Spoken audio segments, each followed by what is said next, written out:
is Antifa, the violent, militant wing of the Democrat Party. No, that's just a bit all the way back. Going back to the Weimar Republic in Germany.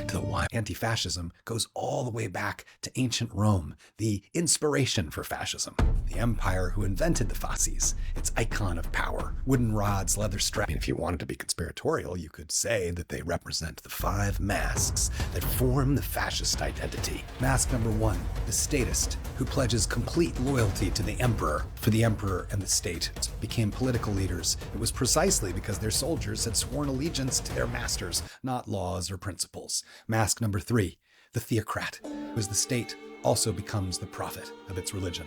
In Rome, the emperor was called Pontifex Maximus, the chief priest, the bridge between the gods and the human. In a theocracy, there is no real doctrine or scripture. There's not even heresy. All that matters is loyalty, which brings a nice warm feeling of protection and eternal salvation. Mask number 4 is the corporatist. The word corporation. Their economy was united as one body serving Rome, all conquests, all slaves in service to the emperor. And mask number 5, the ethno-nationalist. One blood, one language, one soil, one glorious, usually entirely fabricated history, one people, one empire, one leader, all bound by force. One force against the world. And so, probably the most famous founder of Antifa would be the main character of the most widely read parable in the world of the story of Jesus Christ, a guy who rejected Rome's divine authority, breaking the first mask, who called peacemakers blessed, demanded mercy over domination, breaking the second mask, and where Rome exalted the state, he said the greatest authority was within, breaking the third mask, and preached that a human being cannot serve both the highest good and money, and demanded all debts be forgiven, smashing the fourth mask. And finally, to the caste system of empire, he said, quote, "There is neither Jew nor Greek, slave nor free, male nor female, for you are all one, and so treat thy neighbor as thyself. There is no greater commandment than this," smashing the fifth and final mask. Unifying the diversity of the people in the common good to feed the hungry, house the homeless, heal the sick. And that was what they used to call the gospel. Actually, you could trace Antifa back a little further to Socrates, the Greek founder of so-called Western civilization and science, who also questioned generals, priests, and politicians in public. Of course, he was executed for it. Who else was Antifa? Oh, the colonial revolt against King George, the abolitionist revolts against the colonists, that guy Gandhi. But when did people start actually calling themselves Antifa or anti-fascist? Well, that started when Mussolini created these boys' clubs for boys that weren't so proud. Not very proud boys. Doing another revisionist history, mythologizing a glorious ancient Rome and using that fasces as the branding for his young men's militias of the nation against red chaos.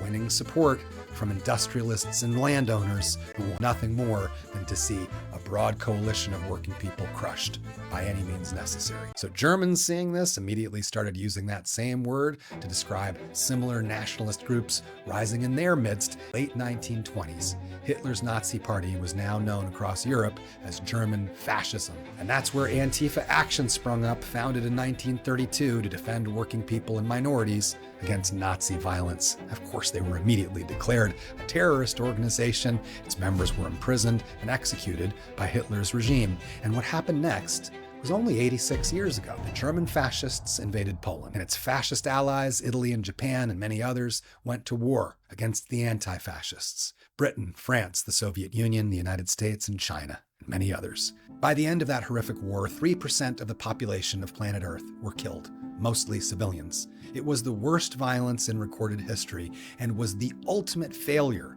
of extreme nationalism. Albert Einstein said that nationalism is an infantile disease. It is the measles of mankind. All the classical philosophers, John Locke, James Mill, Hayek, Karl Popper, all said nationalism was irrational tribalism. It was philosophical poverty, incoherent. George Orwell, the author of 1984, wrote that nationalism is not love of one's country, it's the will to dominate others in its name. The great philosopher Camus saw it as the death of conscience and said, "I love my country too much to be a nationalist." The inventor of game theory, John von Neumann, repeated again and again, unchecked national competition leads inevitably to war. In a connected world, cooperation is the only winning strategy. And that was the purpose of a United Nations and the drafting of a Universal Declaration of Human Rights, presided over by Eleanor Roosevelt, who was decidedly anti-fascist, as was her husband. And every great thinker, writer, and leader, from James Baldwin to Mark Twain, Ralph Waldo Emerson, Toni Morrison, Thoreau, Nelson Mandela, Cesar Chavez, Mother Teresa, Dr. Martin Luther King, Shakespeare, Buddha, Moses, Hillel, Muhammad, Rumi, Confucius, Plato, literally everybody worth talking about. To be anti-fascist is to be human.